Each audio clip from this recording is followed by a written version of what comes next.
And welcome back to a new edition of this Adobe Live from the Sofa. I think this is number 43. Yes, yesterday was number 42, which was the answer to everything. And today is 43. Can you imagine that, Tony? We've been here for 42, 43. It's Friday as well. So it's amazing. It's amazing. Absolutely amazing. That's almost as many... I've almost been alive that many years. Right? This is wow. Anyway, and of course, this is only possible because of you in the chat and here in the community. And this is exactly why we created these Adobe Lives from the Sofa, to be with you, to engage with you, to inspire you every day of the week. Since this whole situation has started. So welcome here on behance.net/live. If you're watching that on YouTube, that's perfectly fine. But if you want to communicate with us, if you want to chat with Tony and myself, Behance is the place. So I'm just going to do a little round of hellos to Kirsty, Pia, Carrie, Steve from New Zealand is here again. Hello, Steve. Fantastic. I don't know how you do it. Fantastic. Yes, Sandrine, Jonathan. I'm just scrolling up a little bit. The chat is Richard Bell here. Oliver. So many people already in the chat. So welcome, welcome, welcome. And as you've noted, today Emma is not here. Emma is moving. Yes, because she's moving from Berlin to Munich, to the German office, like to the Adobe office in Munich, but the office is closed, but she's moving anyway. So yeah. Tony, welcome for the Tony Harmer Show. But Tim's got a jingle. We should do the jingle. Definitely do a jingle for that. And yeah, I think before we start, you had prepared something that you wanted to show us. I did.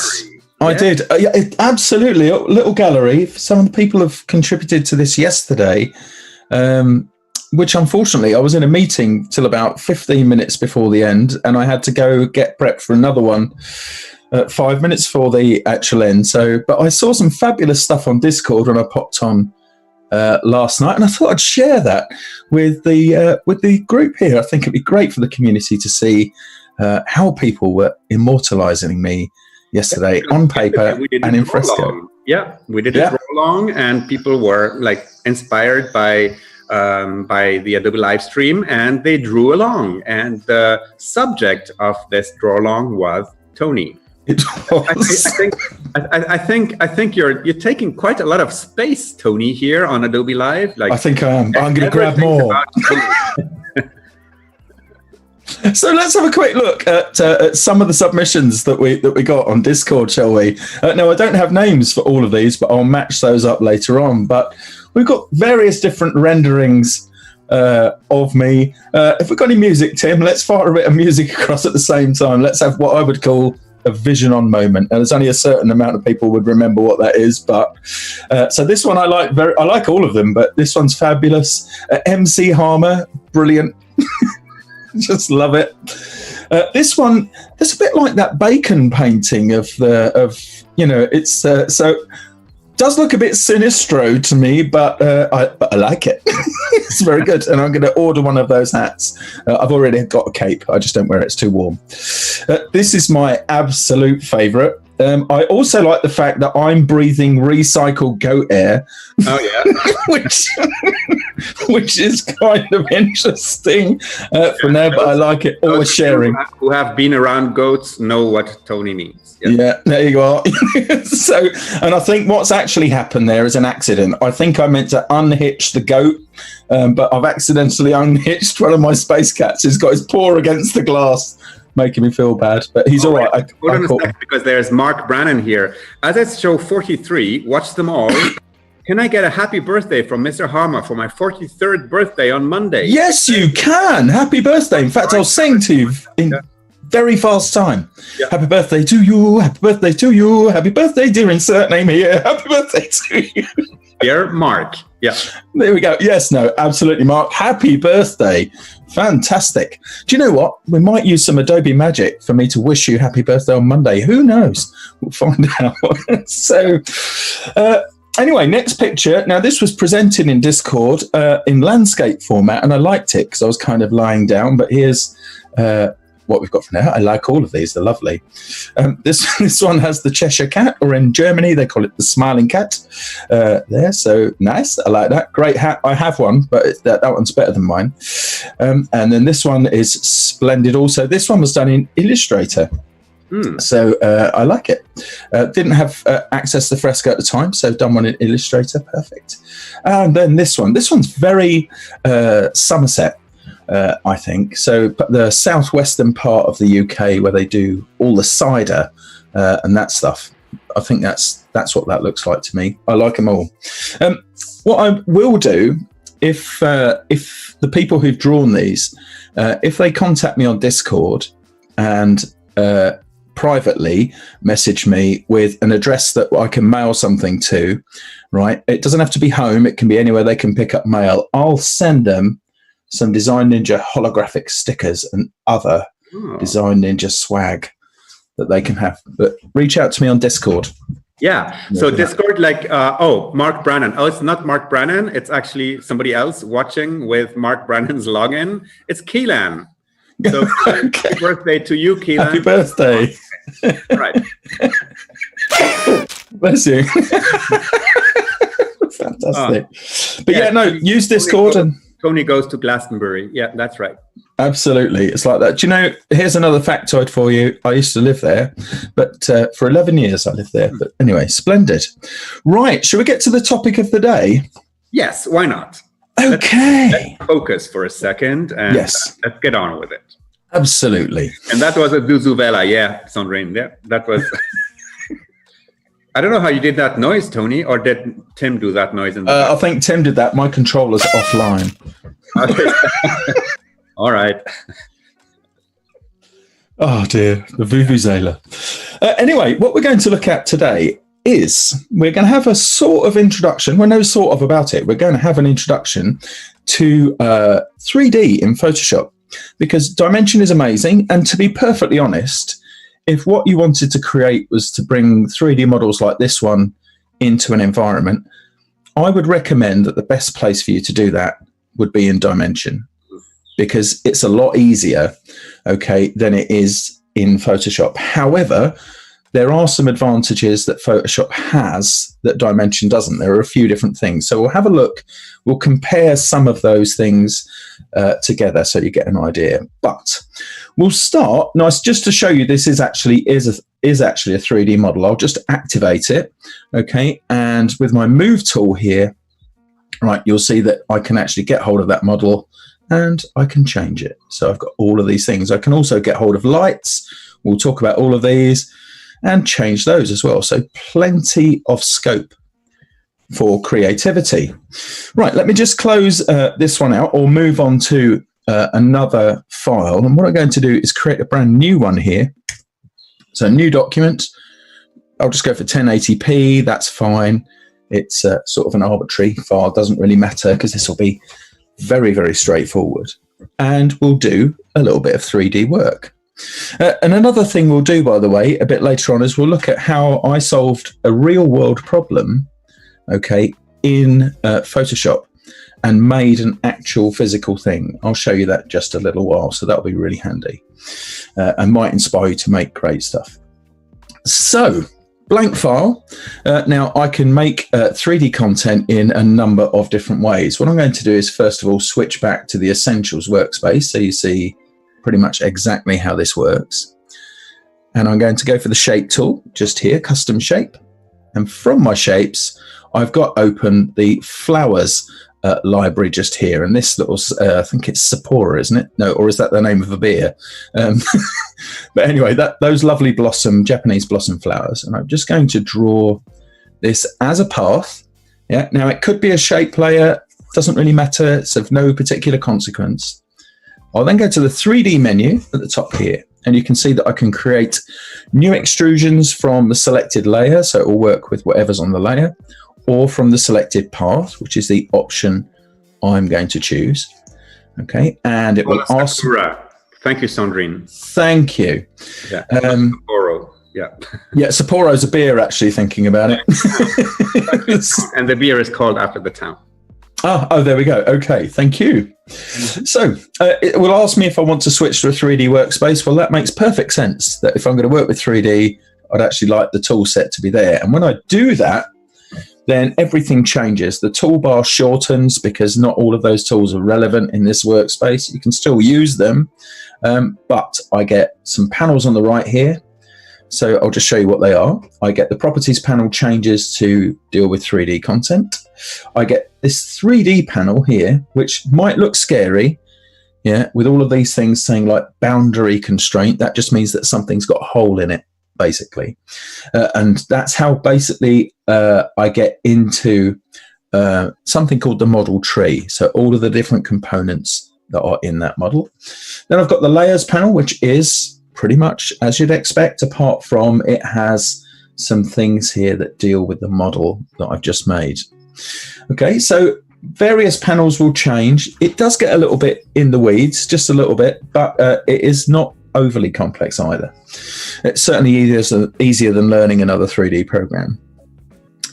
So on the actual deck itself, as it was, I've got a ground plane just here, and then the object that I've just extruded. Now, extrusion, just in case you're unclear as to what that is, you know when you get like a ball of plasticine when you're a kid, and you've got one of those machines that you put them in and you push, and it kind of creates stuff out of the other end. You get a load of shapes that come out. That's what extrusion is. Okay, now the controls I have here, these relate to the object, and we'll get to those in a moment.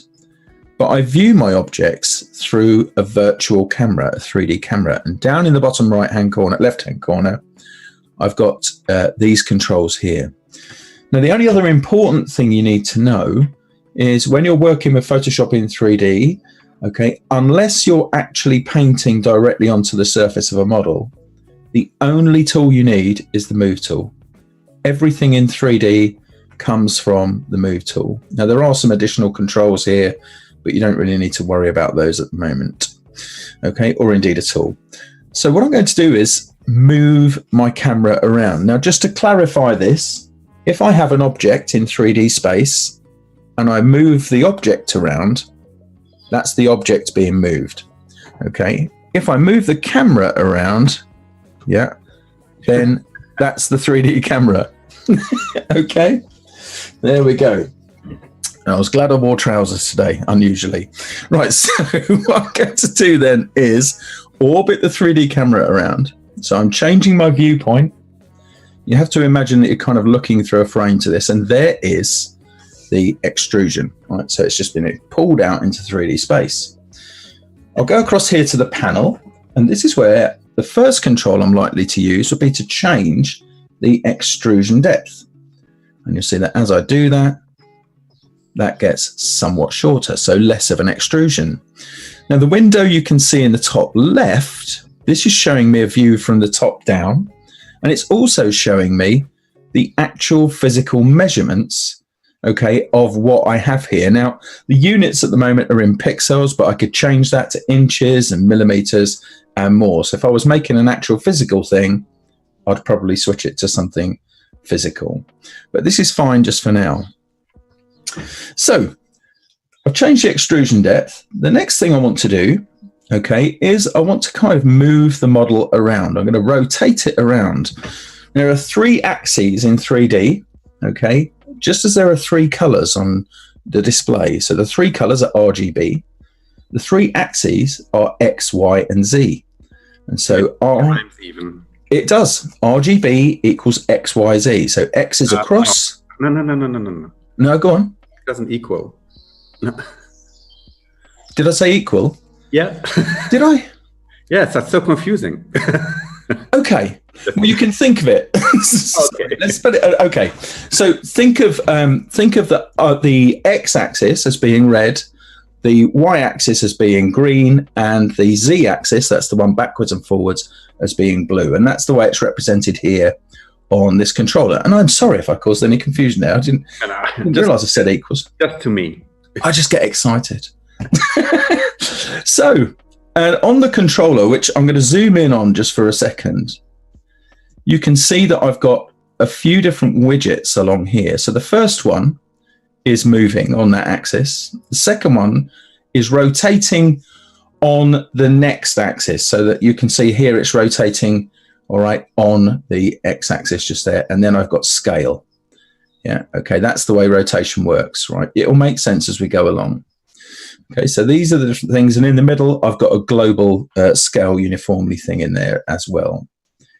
So I'm going to rotate this around like so. You can see how that's rotating in space. And I get a little heads up display there, okay, that shows me basically the angle at which I've rotated. Now, that isn't always going to be sufficient for you. You're going to want to do other things more precisely.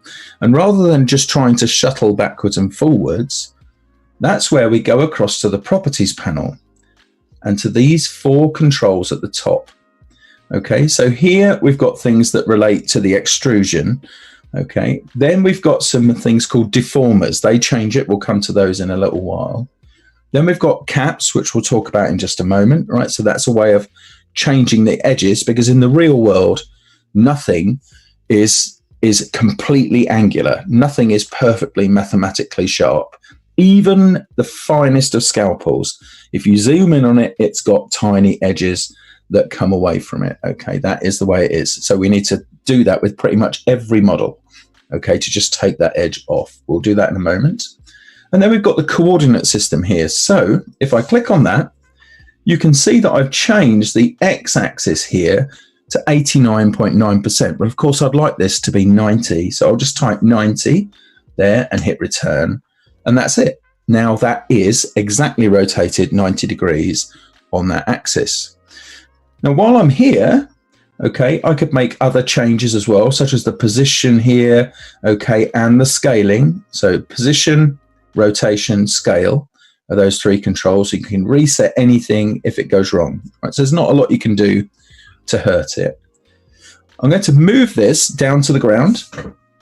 Okay, and then let's orbit that camera around again so we get a different view. So the first control I'm using here, down at the bottom left now, this one is orbiting the camera. So that's just moving it like so.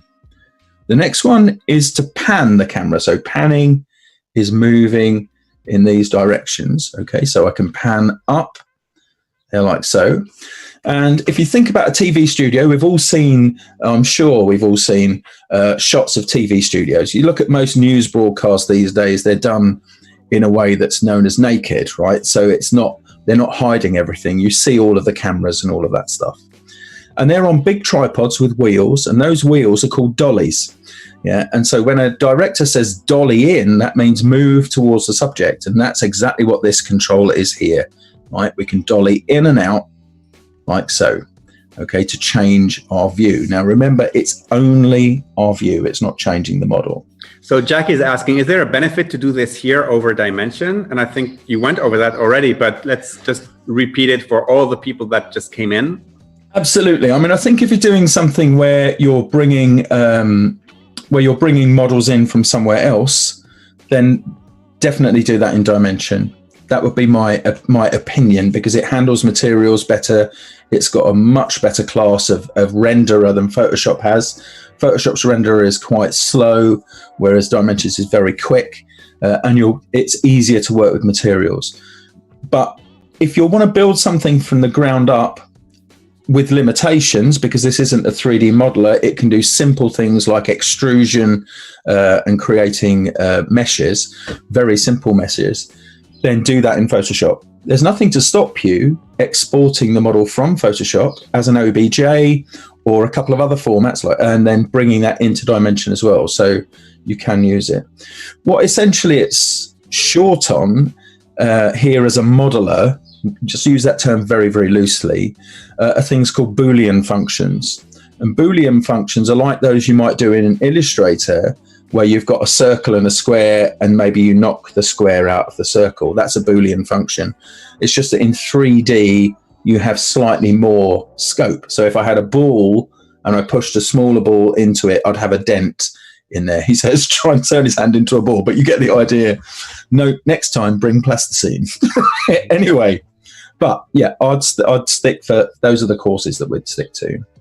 Okay, so I've got these, this just here. Let's zoom right in. So I'm going to actually change my orbit slightly to the side, and I'm going to dolly right in on that so we can clearly see the edges just along here. That's what I'm after looking at. I'm going to click on the model, okay, to make sure I've got it selected, because if you click once, can you see that something else has changed there? It's gone to materials. We just want it the way it was. So I'm going to go to this third control. I can then choose which faces the operations that I do next. This is the front that we're looking at here on the top, right? Which faces it applies to. I'm actually going to change this to front and back, so it will work symmetrically across those faces. And I'm just going to add a bit of a bevel. Okay, now generally when I'm modeling something for production, I put around about 4 to 5% on it, but it does depend on the scale of the model, right, as to what you do. But here, this should tolerate quite a bit. So if I start to push that, like so that's at 13%. Remember, we're right zoomed in on this. We can also see what that's doing here in the top-down view. You can see that nice edge. And that just makes it easier for light to work with the subject as it would normally. I'm going to take that back down to around, well, actually, do you know what? I won't take it down. I'll leave it there just for a moment, because I can also change the angle of the bevel, like so, which may help. And I can even change the bevel contour. So that's the shape that is applied to it, like it's shaving away. So if I come, these ones are kind of crazy, but if I go for this rounded bevel, then I get a nice soft edge, which is exactly what I want, nice and smooth. So I'm going to bring that back down to about 4 or 5%, somewhere in that sort of region, just to take the edge off it, literally, here. And I'm going to take that back up to about 45% there, that sort of region. There we go. Nice. And you'll see it's done it on the top and on the bottom. If I dolly out now I could... About dolly, just a quick question from Sandrine here. I thought the dolly was... I thought the dolly in was a zoom. It looks like it changes the perspective a bit, or is it just me? I think it, of course, the perspective changes when you move the camera closer to an object. So, absolutely, I think perspective will change in any case when you, like whether you zoom or dolly, it's the same thing. It will, because the way it gathers light will change, so it will have a broader, so it does. And that's something actually, Sandrine, if you needed to, you could control that, right? The camera has field of view controls, which I wasn't going to go into too much today, because I want people to play with this and to try and make their own stuff. So, but just for you, if I just go into the 3D menu here where I see everything, so the environment is basically how the document exists, what light source there is in to start off with. The scene is the thing we're most concerned with, so that's our area. And inside of our scene, think of that as literally a studio, like a TV studio. We have current view, and that's from our camera, the camera that we're using here. And you'll see now this has changed in the properties panel here, and I can set the lens size here, so a 35mm lens.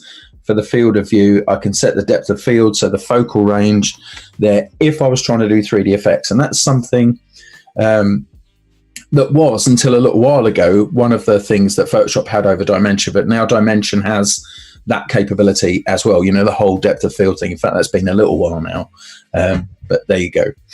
Right, so back to the main thing here that we're doing with the actual object. In fact, I need to reselect the object here in the 3D menu. And I'm actually going to reset the camera as well. If I just go back here to default view, then it spins around a little bit. Everybody gets seasick. Not my intention originally. Right, so I'll change that view like so, and then I'll go ahead and select my object here, which is only called background because I made it from the background layer. If I was unhappy with that name, I could just go ahead and rename it, same as you can anything else. So if I just call this one flower, there like so, then that changes, easier to deal with. So I'm going to add another layer via text here. So I'm just going to get my type tool, And I'm going to type Emma because Emma's moving, so we should make her something really to move with. Moving gift. Absolutely. Now I'll just change the color so that you can see this here just for the moment. Let's go for, what do you think Emma's favorite color is? She likes greeny stuff, doesn't she? I think. Well, she does now. Now you'll notice, right, even before I leave the type tool, so I could commit, up here, there is a little 3D icon just to the right of that there. So I could immediately, rather than committing and then going make new extrusion from that, I can hit 3D and suddenly I've got a new model. I don't know that one. Oh. Thanks, voice assistant. Yeah. What voice assistants do you have? It's the one from Amazon. In here. I've got the one from Google down there, but it's not plugged in. Okay. I was putting them together, seeing if they'd fight, but they won't. Yeah, okay. It's not. Anyway, Alexa, right. It's just going into my ears. But anyway, right. Yes, Rufus. So I've got a separate model now. This is actually a separate model in a separate scene, but that's just the way it works. Now I want to unify the two things together. Now the one thing that I have to do before I unify layers, right, is I have to make sure that the camera is using the same viewpoint. First of all though, what we'll do here is we'll just zoom in, right, okay, on this. I'll just say zoom in just for the argument's sake right now, and I'll change the view here. Because again, the first thing I do when I do something like this is add that bevel so I don't forget. Okay, so I'll just put that on and I'm just going to use the straight chamfer.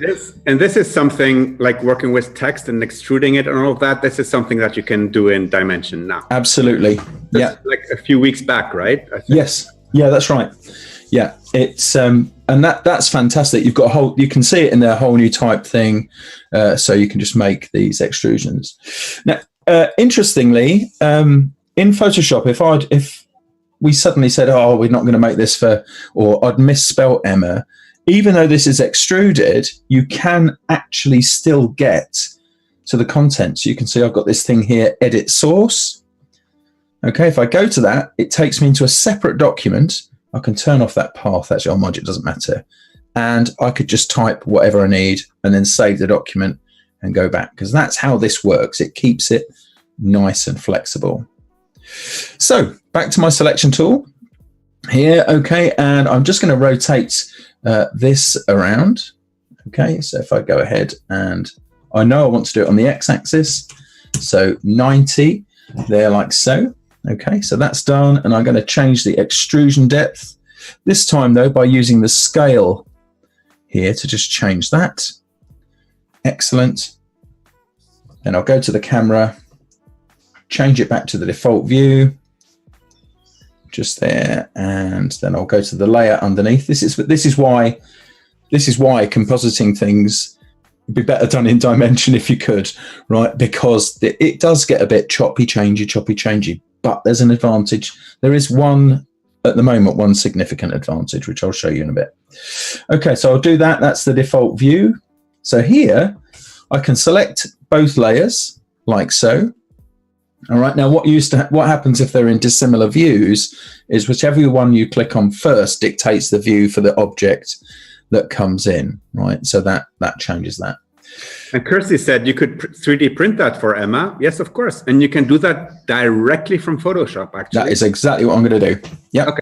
So we're good. We'll see that. So I'm going to go ahead and I am going to merge the 3D layers. Like so. You can also use, if you're a shortcut person and you use things like the Command E shortcut to move layers down or to crunch them down onto the layer beneath, you can actually use that here as well. So it does work. Although for best practice, I would go ahead and do that. So now that I've made this into one scene, so they've both moved into the same studio, this is where I'm kind of reliant on the 3D panel here to target my objects. So you can see here that I've got the Emma layer there, or layer object, and the flower object there as well. So let's try and bring this down like so. And in fact, look at that. Boom, so there's an interesting question from Bob. Does this integrate with After Effects? I can imagine it doesn't. Well, actually, you kind of can. Yeah. Mm-hmm. Because what you can do is you can take your 3D layer, right? Now you can go ahead and you can actually export that 3D layer. You can then open that up in Cinema 4D Lite, which will understand it. So if you export as an OBJ, you can bring that in via Cinema 4D Lite and use that in After Effects. Yeah, and remember that all of you who have actually installed After Effects already have Cinema 4D Lite installed on your computers as well. Yeah. And the way to access it is simply in After Effects to make a new Cinema 4D composition, and it'll open automatically. So that's right. That's a great surprise for many of you who didn't know they had Cinema 4D Lite on their computers already. There you go. The only the only thing that it really needs is that After Effects has to be running in order for that to happen. So I think it was about 4 or 5 years ago, wasn't it? There was a strategic partnership agreed between Max and that, but After Effects has to be running. You can't launch Cinema 4D Lite separately, okay? But you can use a whole lot of the features. Rufus, I can remember you modeling like a guard for the front of a 4-wheel drive truck. Could be, Max, and then you use planes to bring it round and track map the thing across. It was great. Fantastic demo. Right, so I'm just going to orbit the 3D camera here just to have a bit more of a look. So that's kind of all right, I think. However, I want to change the scale of the Emma word just there. So this is where I'm going to use this universal widget just here. So I'm just going to click and drag on that, or I'm going to try.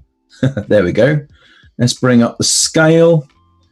Okay, and then I'm going to move it around. So I'm just going to use these controls just here, right, and here. I could also rotate that around a little bit there, like that. I think Emma's going to love this. But there we are. Maybe not. Let's just undo that step there. Sure. Let's bring that back. That's working pretty good. Now, if I was going to 3D print this, Kirsty, right, I have a 3D print here. Don't use it. But if I was going to print this, what I would then need to do is I would need to unify the meshes, right? So that you can't have separate objects in a 3D print. They have to be connected together. Okay, so in order to do that, all I need to do is target the scene. I go up to the 3D menu, okay, and I come down here and choose Unify Scene for 3D printing. Now, just before I actually do that, there is also a command here called Simplify Meshes, which goes through a process called decimation, where if you've got lots and lots and lots, because 3D stuff is basically made of tiny triangles, and if you've got too many triangles, it can cause all sorts of different things. And so asking, what tool do you not have at home? And I would say hammer. No, I've got one of those here actually, right there. Of course, I randomly have a hammer on my desk. Of course, you never know. I was putting up pictures in there, but anyway, I get this thing. So this warning tells me that when you unify a model for printing, you end up with a single mesh and one single material. All the original texture maps will be flattened. We'll talk about textures in a moment. Okay, but when I do that, okay, it joins things together. Okay, don't worry about UVs and all of that stuff. And that is now technically ready to print. There we go. And Carrie's asking, can you change all the camera settings in Photoshop, like After Effects, like the angle of view, depth of field and everything? Yes, you can. Absolutely. You just select the camera in the 3D menu, then you can do that. You can set the lens type and the field of view and also the depth of field, all of that stuff. So if I went to print this, what I would do is I would go to the 3D menu and come down. I could set up my settings first here, but instead I'm going to go 3D print. Okay, and what it will do is it will make sure the meshes are unified.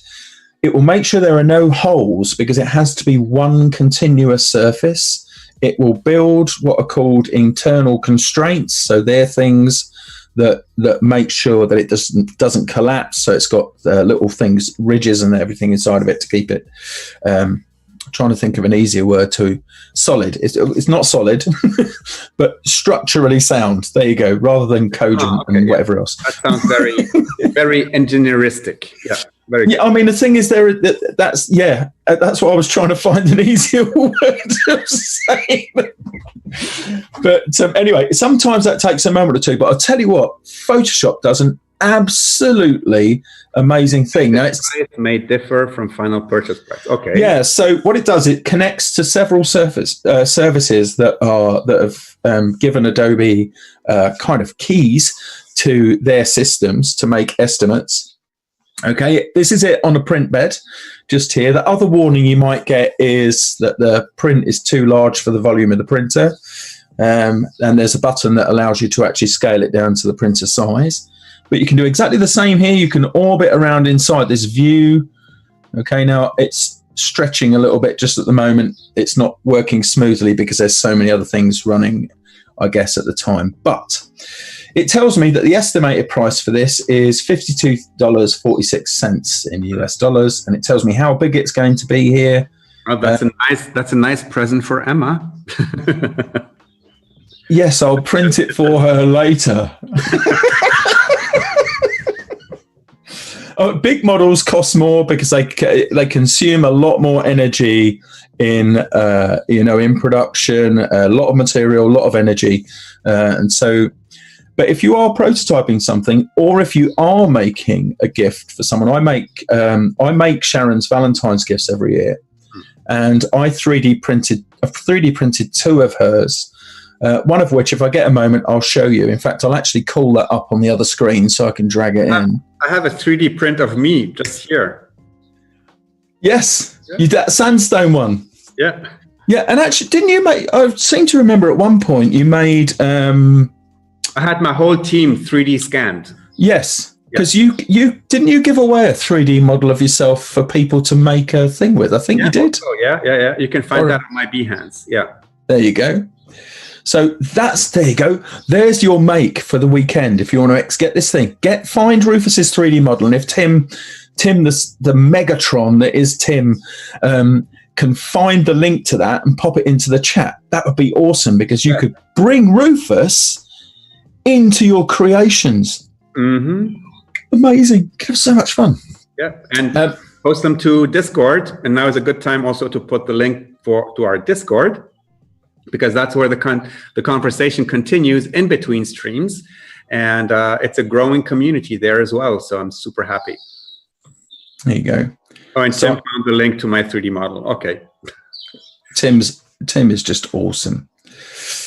So this is actually something that I put together in Illustrator and then extruded it, added the edges and had it printed in a lovely, lovely red. And it was part of another. Both things that I've made with 3D modeling have been part of a larger construction. Yeah, but they've just been like the smooth bit in the middle. So I do that sort of stuff, which is fun. And you'll see in a moment some of the other things that I've been doing, in fact, including the one that I did this morning, funny enough, which is a robot. And I've also got my first print on the way that I've done in steel. So I've actually I've made an Illustrator pendant, a pen tool pendant for a friend, and it's being done in brushed steel. You can print in gold, man. So good. 500, but yeah, exactly. Yeah. It's like super expensive, but you can do it. But anyway, right. So those are the things there with the whole 3D print thing. So I do that. I would export, and it would export as an STL file. Now, just to close that particular loop here. Okay. Oops. I'll have to make him another one. I forgot to save it. Yeah. Oh, I see what you're doing there. I lost the gift, Emma. I'm sorry. Oopsie, the dog ate it. Right, so here's a story for you. My wife got into doing crochet a year or so ago, and she does this stuff called rickarumi, tiny little things. And she started making these different toys. This is a Harry Potter. So at the moment, she's busy making Dachshunds because people want models of our dog buddy. But anyway, they do. And I know the beginning of that story. Yeah, there you were right there. And the thing is, when she made this first one, she's got about 2 or 3 more of these to make. This one was for a little girl called Ellie Page, a lovely little one of our friends' children. And Kirsty in the chat also does crocheting. Does she? Oh, and Jackie as well. All right, so we have. There you go. It's crocheteers. Keeps the fingers nimble and all of that stuff. So let me know what you think of Sharon's Harry Potter. But Sharon's Harry Potter kind of created a problem because finding glasses for the Harry Potter, tricky.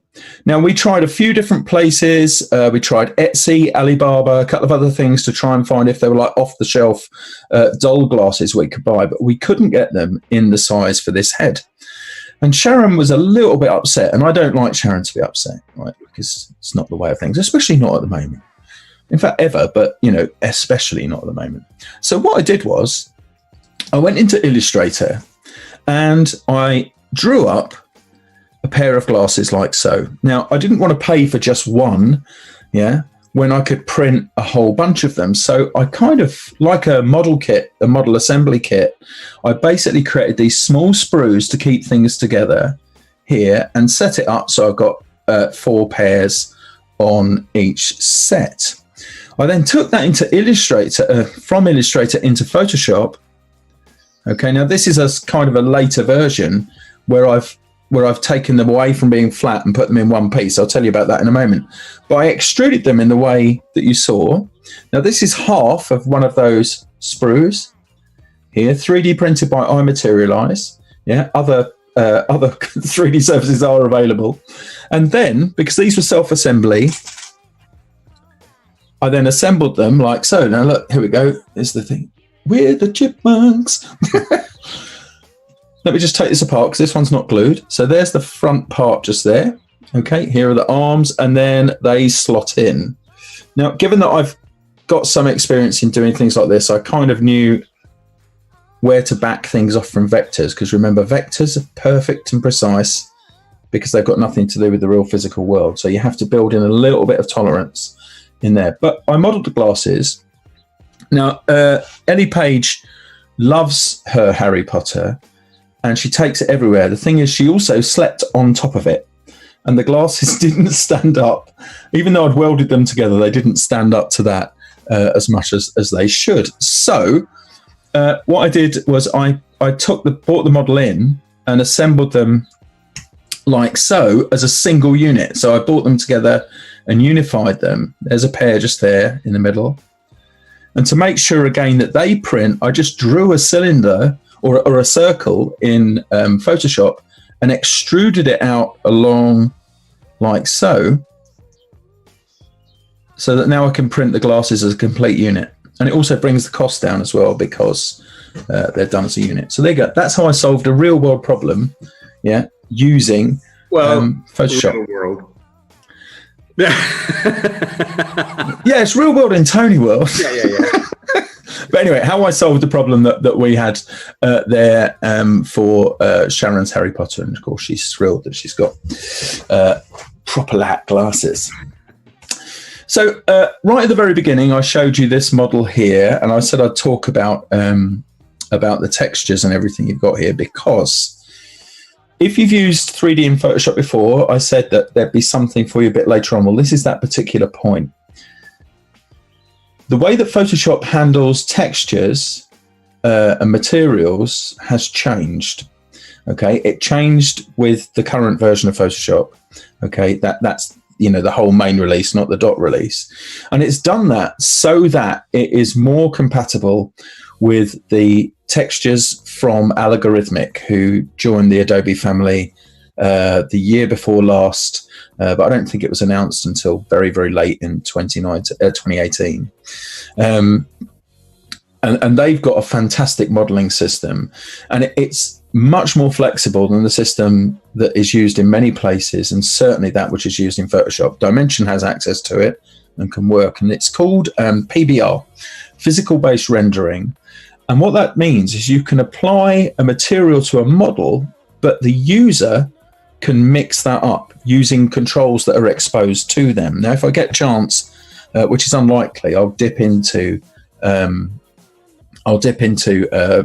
Dimension and show you, but I might not be able to do that right now. Have you seen the Unreal Engine 5? I haven't. No? Yeah, I haven't. No.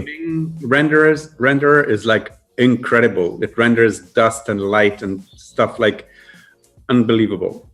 I mean, we could sit here all afternoon and talk about things like particles and whatever, which are great for those things. But I haven't seen that, but I will check it out. Right, I'm going to create a new document here, or actually, do you know what I'm going to do? I'm going to just delete this layer. There we go. Oof, it's gone. Now I'm going to bring in a new 3D layer from a file. Okay, and then I'm going to bring in this OBJ file. Now the OBJ file, you can just about see the structure of this in here. I know it looks very faint, right? But I've got the OBJ just there in the middle, but there are some materials. Let me just open that up. I'm not worried about the units because it's not going to be a physical thing. Okay, and here's the model. Now I just need to change it by clicking aside because it was still thinking, do you want me to 3D print the next thing? Which is very good, if I did. So this is what the model looks like. Now I can do exactly the same things here. I can target the model, I can move the model around, I can also orbit the camera around in here. But a lot of people, they bring in these models that they maybe buy from somewhere like Turbo Squid or one of the other places that you can get. Or Adobe Stock. Or Adobe Stock. Does Adobe Stock have all of the stuff now that is... I know Adobe Stock has stuff that's compatible with Dimension, but does it have it now for everything else? I had models in general, yeah. Mm-hmm. Okay. Well, I mean, the great thing is, that sometimes you bring in a model into Photoshop if you want to do something with it, like 3D print it, and you're disappointed by the model. You can actually use Dimension as a translator. You can take the model into Dimension, which has an amazing capability for re-putting these things together. And then you can select it, go to the file menu and export it in the format that you want to use it. Even if you want to use low-fi formats like those for the Unreal Engine and Unity and can't remember off the top of my head, but because that's kind of on the edge of what I deal with anyway. But I'm going to be leaving in a few minutes, Tony. I just wanted to make sure that to say hi to everybody here in the chat. We're almost 800 watching all together here from the community, learning from Tony about 3D and Photoshop. And like I always say, join our Discord to continue the conversation after the stream. Tim can put the link in again. And if you like what you're seeing, why not hit that little thumbs up button here on behance.net/live, to show Tony your appreciation. And it's always nice to have little thumbs up on, underneath that window to say, hey, yeah, we like what Tony is doing. It doesn't hurt at all, does it? Yeah. Okay. Right. So let me just get to this small widget down here. Now, this is actually the light that is currently in the scene. I'm just going to click here. Now, the light is actually pointing in the other direction. So, and strangely, it doesn't want to come right there. We go. The sun's coming up now. Yeah. Da, da, da. Oh my God. There you go. You just made a sci-fi movie just like that. I did. Done. It'll be out next week on Netflix. Yeah. It's called Voyage to Tone World. But on Netflix, I think today Space Force came out. I think that should be fun. Oh, really? Yeah, with Will Carroll. Excellent. I will check that out when I get in. Perfect. Anyway, right, let's get to the materials here. So, right, because when this model came in, using a slightly different system, but I can hack some of that system to get in and actually texture this up. So to do that, what I actually have to do is in the layers panel or in the 3D panel, right, I have to go ahead and get the materials. All right, so, Tony, I'm off. Later, Rufus. Have a lovely weekend. Enjoy the French stream. Sooner than you think. sooner than you think. All right. Okay. So here I'm going to go to the textures, right? So remember what I said earlier about clicking on the model, clicking again, you get a slightly different thing. Here are the textures. So what I'm going to do here is go for roughness. If I click here to load a texture, I've actually got a roughness property just here. Okay, now if you're used to 3D modeling and you've come across things like bump, that's one of the components that's changed to do that. Okay, there is no bump inside here anymore. Okay, I've also got the diffuse texture here as well, what used to be called diffuse. And so if I go ahead and replace that texture with, this is what a texture map actually looks like. That's super fun. If we had longer, I'd show you how to paint onto one of those, but we don't. So that'll have to be for another day. And boom, suddenly I've got a rocket. And there are a couple of other things in there, like metallic, which means how shiny it will be. So if I load that texture, that information is in here also. You'll see that looks slightly different. Okay, and that will change the appearance of the body. You might have just seen some of those highlights really well. Okay, so anyway, that's how you can deal with those. The last thing I want to show you, okay, and feel free, by the way, if you're coming on to Discord after this, I'm around for half an hour before my lunch. If you've got any questions for me on this, yeah, let's just have a chat afterwards. We can even do voicey chat if you like. Let's take a look at this file here. Now this on the back, this layer, this was a rendering from Dimension. So the color robot there is actually an image. There it is, off and on again. However, this robot back here and this one just here, they are exactly the same 3D model as the rendering, but they look different. And this is something that you might find useful, especially if you're putting together something which is fairly technical, right? Like a technical diagram of a product. Yeah, if you can get access to the model, and some manufacturers will allow you access to models, but without the manufacturing information, that's called the PMI. So that hasn't got the measurements, so it doesn't mean that you can't kind of replicate it. Yeah, but sometimes you can, if you've got a job like that, you can actually get hold of a limited version of the model. And one of the things you can do with the view, if I go here to the camera, is you've actually got, as well as the viewpoints, you've got what are known as rendering intents. So let me just go, actually it's the scene I want, sorry, not the camera. So if I go to presets here, right, bounding box, that just shows the box for the object. Yeah. If I go for depth map, it will show the depth. Yeah. And there are others. If I go for hidden wireframe, suddenly I've got a wireframe, but it's not showing the back faces. Yeah. So the stuff behind. Yeah. Then I've got normals, which is exciting. I just like those. Well, all normals are showing which way a surface is pointing outwards. That's what it is. And it's a term that you don't really have to know, but you can also, I've done posters with text like this and it's looked really exciting. And various different things, shaded illustration, right? So you've got the edges, but you've got the lines, and the option I had earlier was line illustration here, and all I did was change the surface, so that's the flat bits. I changed those out to white, like so. Now everything looks like it's disappeared, it's near white. And for the lines, I just changed those to black, like that. But it means I have access to everything else. So if I needed to change the rotation here, rather than redrawing that the whole way, I can move the model around like that. And I think that's a useful thing to know, because it's helped me out of a lot of different things.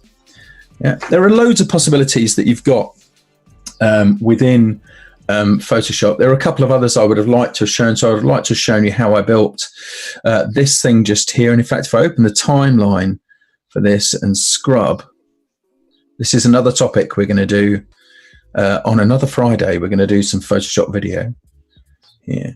But look, you can see how that's changing as it goes. I'll give you a very, very quick. I think I've got, what have I got, Tim? 5 minutes? Thank you, thank you. Okay, so let me show you how I did this one. I'm going to create a new document. And what I'm going to do is use the 1000 pixel square preset, I think. Something like that, that'll do.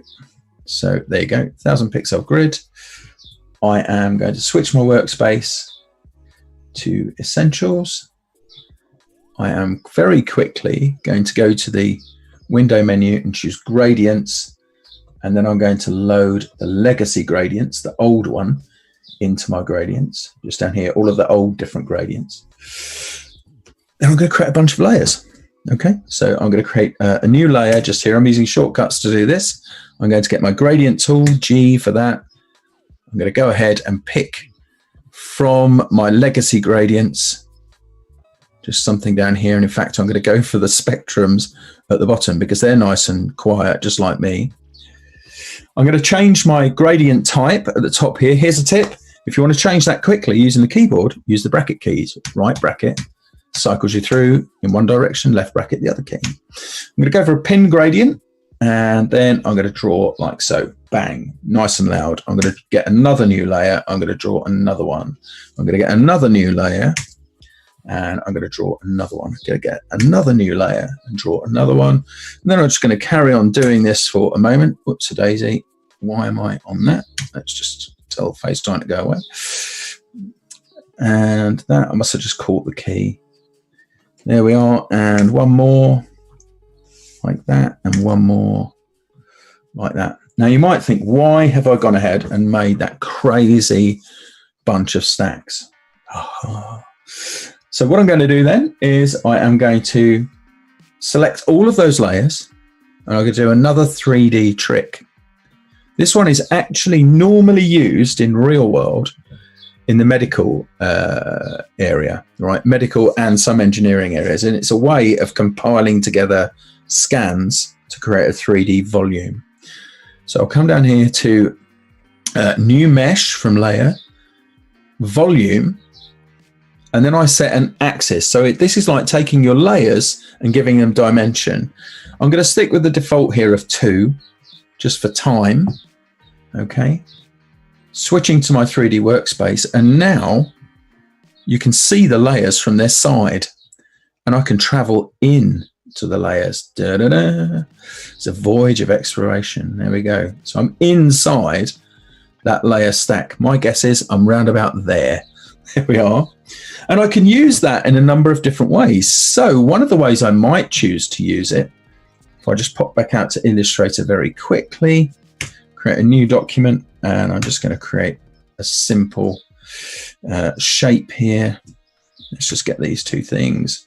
I'll just punch one out from the other, Boolean operation, and get rid of the current fill, swap that over like that, make it sort of grey.